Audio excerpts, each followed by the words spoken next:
നമസ്കാരം, ET ടോക്സിലേക്ക് എല്ലാ പ്രേക്ഷകർക്കും സ്വാഗതം.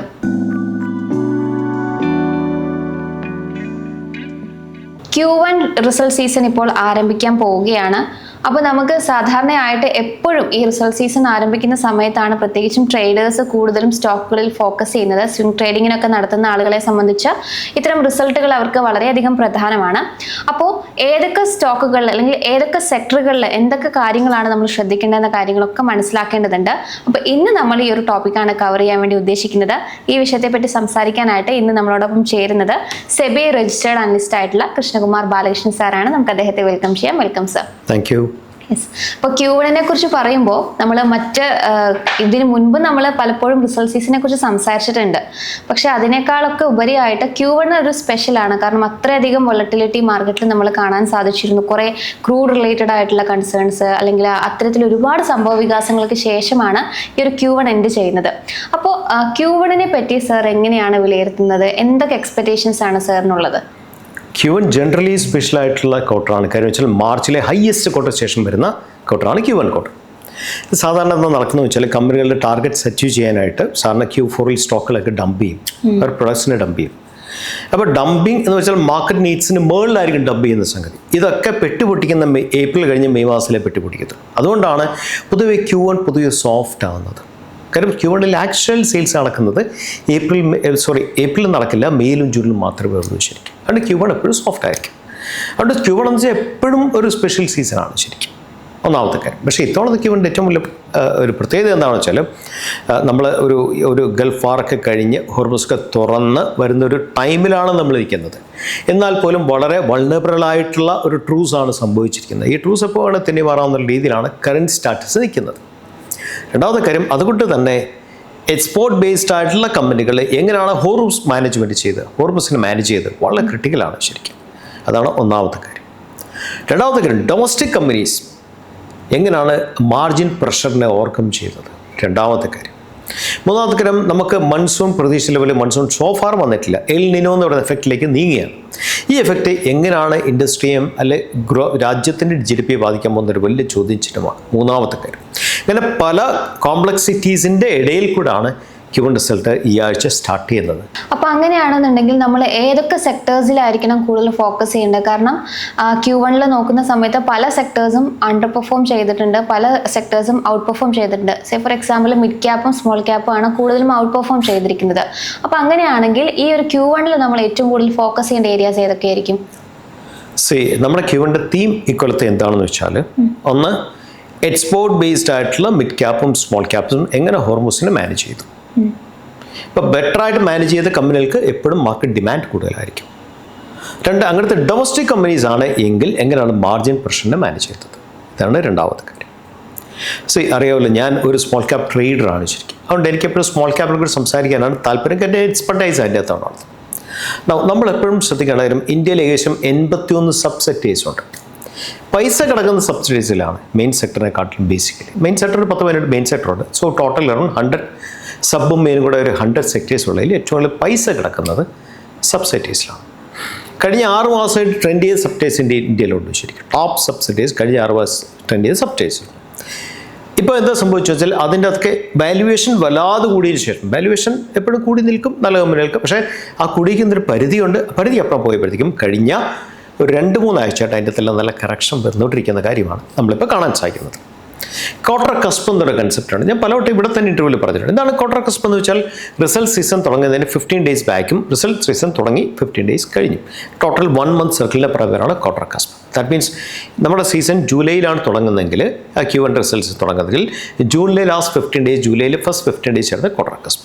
ഈ ക്വാർട്ടർ കസ്പിലാണ് ഏറ്റവും കൂടുതൽ സ്മോൾ ക്യാപ്പിലും മിഡ് ക്യാപ്പിലും സെക്ടർ റൊട്ടേഷൻ വരുന്നത്, ലീഡർഷിപ്പ് ചേഞ്ച് വരുന്നത്. അതിപ്പോൾ നടന്നുകൊണ്ടിരിക്കുകയാണ് ശരിക്കും. ഇതിനെക്കുറിച്ച് അറിയാവുന്ന ആൾക്കാർ കറക്റ്റായിട്ട് ഏതെല്ലാം സെക്ടറിൽ ബൈ വരുന്നുണ്ട്, ഏതെല്ലാം സെക്ടറിലെ സ്മാർട്ട് മണി ഇറങ്ങുന്നുണ്ടെന്ന് കറക്റ്റായിട്ട് ക്യാച്ച് ചെയ്യാൻ സാധിക്കും. ഇതാണ് രണ്ടാമത്തെ കാര്യം. മൂന്നാമത്തെ കാര്യം, ഇത് ആൾക്കാർക്ക് വളരെ ക്രിട്ടിക്കലായിട്ട് മനസ്സിലാക്കാൻ പറ്റിയ ഒരു കാര്യമാണ്. ഇതൊരു ക്ലൂ ആയിട്ടൊന്നും എടുക്കേണ്ട കാര്യമില്ല. അതായത് ഞാൻ റീസെൻ്റായിട്ട് കണ്ട ഒരു പ്രവണതയാണ്. അത് സൈക്ലിക്കാലിറ്റി അല്ലാതെ കഴിഞ്ഞ കൊല്ലത്തെ Q1 വീക്കായ കമ്പനീസ് വിത്ത് Q2, Q3, Q4 progressively best result വന്ന കമ്പനി. ഞാൻ പറഞ്ഞല്ലോ സൈക്ലിക്കാലിറ്റി അല്ലാതെ ചില പ്രത്യേക സാഹചര്യങ്ങൾ കൊണ്ട് Q1 വീക്കായ കമ്പനി. ഇപ്പോൾ ഫോർ എക്സാമ്പിൾ മെഷീൻ മെയിൻ്റനൻസിന് പോയി കാണും 2 ആഴ്ച 3 ആഴ്ച, അപ്പോൾ കംപ്ലീറ്റ് പ്രൊഡക്ഷനെ ബാധിക്കും. എല്ലാ കമ്പനിയിലും മെഷീൻ മെയിൻ്റനൻസിലാണ്. അല്ല വേറെ എന്തെങ്കിലും ടെക്നിക്കൽ ഇഷ്യൂ കൊണ്ട് എന്താ പറയുക അവരുടെ സെയിൽസ് അല്ലെങ്കിൽ ഒരു എന്താ പറയുക പ്രൊഡക്റ്റിൻ്റെ ഒരു മാനുഫാക്ചറിങ് ഒന്ന് വീക്കായ കമ്പനീസ് കഴിഞ്ഞ കൊല്ലത്തെ പറയുന്നത്.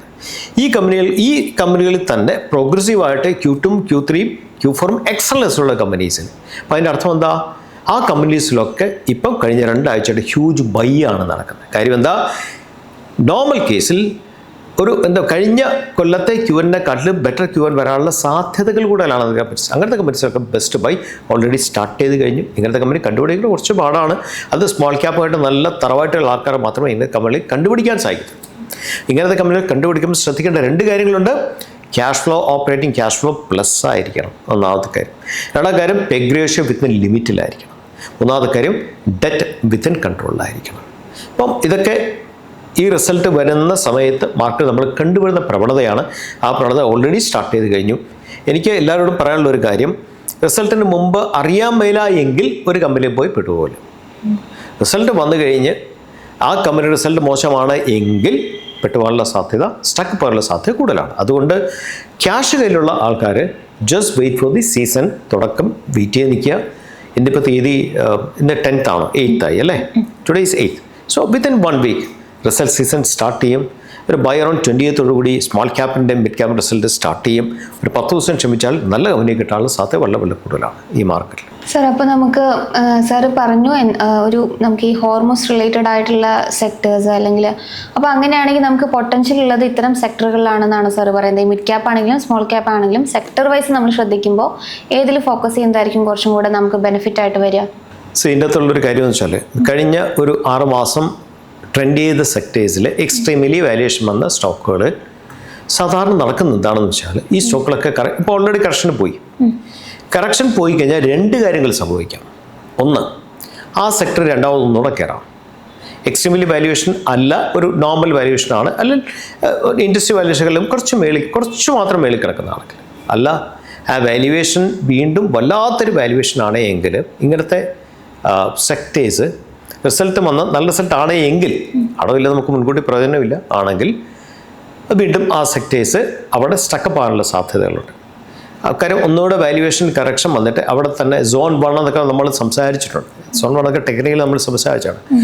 ആ സോൺ 1-ൽ സോൺ 1 എന്ന് വെച്ചാൽ ബേസിക്കലി എവിടുന്ന് ട്രെൻഡ് സ്റ്റാർട്ട് ചെയ്യുന്നു, ആ ട്രെൻഡ് കയറി പോയതിനു ശേഷം FIB 0.382 വരെയുള്ള ലെവലിൽ വന്ന് സപ്പോർട്ട് എടുത്ത് നിൽക്കുന്ന കമ്പനികളാണ്, അല്ല സ്റ്റോക്കുകളാണ് സോൺ 1. ഇപ്പോൾ സോൺ 1-ൽ തന്നെ നല്ല റിസൾട്ടിൽ എന്താ ചെയ്യേണ്ടത്? അവിടെ ആ ലെവലിൽ കൺസോളിഡേറ്റ് ചെയ്യുന്ന കമ്പനികളൊക്കെ നല്ല ബൈ വരാനുള്ള സാധ്യതകളുണ്ട്. ഓൾറെഡി ബൈ സ്റ്റാർട്ട് ചെയ്ത് കഴിഞ്ഞു പല കമ്പനികളും. സോൺ 1 കഴിഞ്ഞ Q4-ൽ നല്ല റിസൾട്ട് തരികയും കഴിഞ്ഞ കൊല്ലത്തെ Q2, Q3 എക്സ്ട്രീം ട്രെൻഡ് ചെയ്ത പല സ്റ്റോക്കുകളിലും Q4 സ്റ്റക്കപ്പായി നല്ല റിസൾട്ട് പുറത്ത് ബിക്കോസ് ഓഫ് വാല്യുവേഷൻ. ആ പല സ്റ്റോക്കുകളിലും കഴിഞ്ഞ ഒരു 10 days ആയിട്ട് ബെറ്റർ ഹ്യൂജ് ബൈ വന്നിട്ടുണ്ട് മാർക്കറ്റിൽ. ആ കമ്പനികളെ കണ്ടെത്തുക എന്നുള്ളത് ഇൻഡിവിജ്വൽ ആയിട്ടുള്ള ചലഞ്ചാണ്, ഓപ്പർച്യൂണിറ്റിയാണ്. സോ നമുക്ക് കൺക്ലൂഡ് ചെയ്യാനായിട്ടാണ് എന്ത് ടിപ്സ് ആയിരിക്കും സാർ കൊടുക്കുന്നുണ്ടാവുക ഈ ഇങ്ങനത്തെ സ്വിംഗ് ട്രേഡ് ചെയ്യാൻ താല്പര്യമുള്ള ഈ ഒരു Q1 എക്സ്പ്ലോർ ചെയ്യാൻ താല്പര്യമുള്ള ട്രേഡേഴ്സിനെ സംബന്ധിച്ച് എന്തൊക്കെ കാര്യങ്ങളാണ് ശ്രദ്ധിക്കേണ്ടത്? ഒന്നാമത്തെ കാര്യം ശ്രദ്ധിക്കേണ്ട കാര്യം സൈക്ലിക്കാലിറ്റി അല്ലാത്ത സ്റ്റോക്കുകളായിരിക്കണം നിങ്ങൾ ശ്രദ്ധിക്കേണ്ടത്. സൈക്ലിക്കൽ സ്റ്റോക്കിലാണെങ്കിൽ ബേസിക്കലി Q1, Q2 സൈക്ലിക്കലി വീക്കായ സ്റ്റോക്കാണെങ്കിൽ പല കേസിലും നമ്മൾ കയറിയപ്പെട്ട നമുക്ക് ഇറങ്ങാനുള്ള സ്കോപ്പ് കിട്ടില്ല, ഒന്നാമത്തെ കാര്യം. അപ്പം നമ്മൾ സൈക്ലിക്കാലിറ്റി ചെക്ക് ചെയ്യുക, ഒന്നാമത്തെ കാര്യം. രണ്ടാമത് നമ്മൾ ചെക്ക് ചെയ്യേണ്ടത് ഞാൻ നേരത്തെ പറഞ്ഞു കഴിഞ്ഞു, എക്സ്പോർട്ട് ബേസ്ഡ് ആയിട്ടുള്ള കമ്പനി ആണെങ്കിൽ അത് ഹോർമൂസിനെ എങ്ങനെ മാനേജ് ചെയ്തു, ഏത് ലെവലിൽ മാനേജ് ചെയ്തു. രണ്ടാമത്തെ കാര്യം ഡോളർ വേഴ്സസ് റുപ്പി പാരിറ്റിയിൽ എന്ത് ബെനിഫിറ്റ് കിട്ടി. 3 കാര്യങ്ങൾ. നാലാമത്തെ കാര്യം ഞാൻ എപ്പോഴും പറയുന്ന ഞാനൊരു ടെക്നോ ഫണ്ട് അനലിസ്റ്റാണ്. അപ്പം ഞാൻ എപ്പോഴും ഫണ്ടേക്കാണ് ഫസ്റ്റ് പ്രിഫറൻസ് കൊടുക്കുന്നത്. എപ്പോഴും ഞാൻ വ്യക്തിപരമായിട്ട് എടുക്കുകയും അല്ലെങ്കിൽ ഞാൻ എൻ്റെ ക്ലാസ്സുകൾ പഠിപ്പിക്കുന്നത് വരികൾക്കിടയിൽ കൂടെ വായിക്കുക എന്നുള്ള കൺസെപ്റ്റാണ് ഫണ്ടേൽ. ദാറ്റ് മീൻസ് മാനേജ്മെൻറ്റ് ഗൈഡൻസ് ഉണ്ടാകും. ആ ഗൈഡൻസ് മാനേജ്മെൻറ്റ് മീറ്റ് ചെയ്തോ. രണ്ടാമത്തെ കാര്യം എന്താണ് വിസിബിലിറ്റി, ഓർഡർ ഫ്ലോ എങ്ങനെയാണ് വന്നിരിക്കുന്നത്, ആ ഓർഡർ ഫ്ലോ കറക്റ്റായിട്ട് കൺസിസ്റ്റൻ്റായിട്ട് മീറ്റ് ചെയ്യാൻ സാധിച്ചോ, ഓർഡർ ഫ്ലോയിൽ ഗ്രോത്ത് സംഭവിച്ചോ, ഇതെല്ലാം നോക്കിയിട്ട് വേണം നമ്മൾ ഒരു സ്റ്റോക്കിനെ സെലക്ട് ചെയ്യാനായിട്ട്. ട്രെൻഡ് ലൈൻ എന്ന് പറയുന്നൊരു സൈറ്റുണ്ട്. ആ സൈറ്റിൽ മ്യൂച്വൽ ഫണ്ട്സിൻ്റെ ഇൻവെസ്റ്റ്മെൻറ്റിനെ കുറിച്ച് കാണിക്കാൻ സാധിക്കും. കഴിഞ്ഞ 6 മാസം മ്യൂച്വൽ ഫണ്ട് ഇൻവെസ്റ്റ്മെൻറ്റാണ് കാണിക്കുന്നത്. അപ്പോൾ ഓരോ സ്റ്റോക്കും നമ്മൾ എടുക്കുന്നതിന് മുമ്പ് ട്രെൻഡ് ലൈൻ പോയി ചെക്ക് ചെയ്യുവാണെങ്കിൽ മ്യൂച്വൽ ഫണ്ട്സ് കൂട്ടുന്നുണ്ടോ അത് കുറയ്ക്കുന്നുണ്ടോ എന്ന് അറിയാൻ പറ്റും. ഡ്രാസ്റ്റിക്കലി കുറയ്ക്കുന്ന സ്റ്റോക്കുകളൊക്കെ ആണെങ്കിൽ നമുക്കും അതിൻ്റെ എന്തെങ്കിലും സസ്പീഷൻ ഫീലിനാണ് സാധ്യതയുണ്ട്. അല്ല, മ്യൂച്വൽ ഫണ്ട് കൺസിസ്റ്റൻ്റ് ആണ്, മ്യൂച്വൽ ഫണ്ട് കൂട്ടിക്കെട്ടിക്കുകയാണെങ്കിൽ നമുക്കൊരു അഡീഷണൽ നമുക്കൊരു സപ്പോർട്ടാണത് ശരിക്കും. അപ്പോൾ ഇങ്ങനെയൊക്കെ നോക്കിയിട്ട് മാത്രമേ സ്റ്റോക്കിനെ എടുക്കാവുള്ളൂ. ബേസിക്കലി സ്റ്റോക്ക് ട്രേഡിംഗ് എന്ന് വെച്ചാൽ വളരെ സീരിയസ് ആയിട്ടുള്ള ബിസിനസ്സാണ്. ഇതിൽ കുട്ടിക്കളിയില്ല. സീരിയസ് ആയിട്ടുള്ള ബിസിനസ്സിനെ സീരിയസ് ആയിട്ട് തന്നെ അപ്രോച്ച് ചെയ്യാവും. Thank you so much sir, ഇത്രയും സമയം നമ്മളോടൊപ്പം ചെലവഴിച്ചതിന്. Thank you. അപ്പോൾ തീർച്ചയായിട്ടും സ്വിംഗ് ചെയ്യാൻ താല്പര്യമുള്ള ട്രേഡേഴ്സിനെ സംബന്ധിച്ച് ഈ പറയുന്ന ഫാക്ടേഴ്സ് കൺസിഡർ ചെയ്യുക. ടെക്നിക്കൽ അനാലിസിസിലാണ് കൂടുതൽ എംഫസിസ് നിങ്ങൾ കൊടുക്കുന്നത് എങ്കിൽ പോലും അതിനൊരു സ്റ്റോക്ക് സെലക്ഷൻ ചെയ്യുന്ന സമയത്ത് ഈ പറയുന്ന ഫാക്ടേഴ്സ് എല്ലാം തന്നെ പരിഗണിക്കാൻ വേണ്ടിയിട്ട് ശ്രദ്ധിക്കുക. എന്തായാലും ET ടോക്സിൽ മറ്റൊരു വിഷയമായിട്ട് വീണ്ടും കാണാം.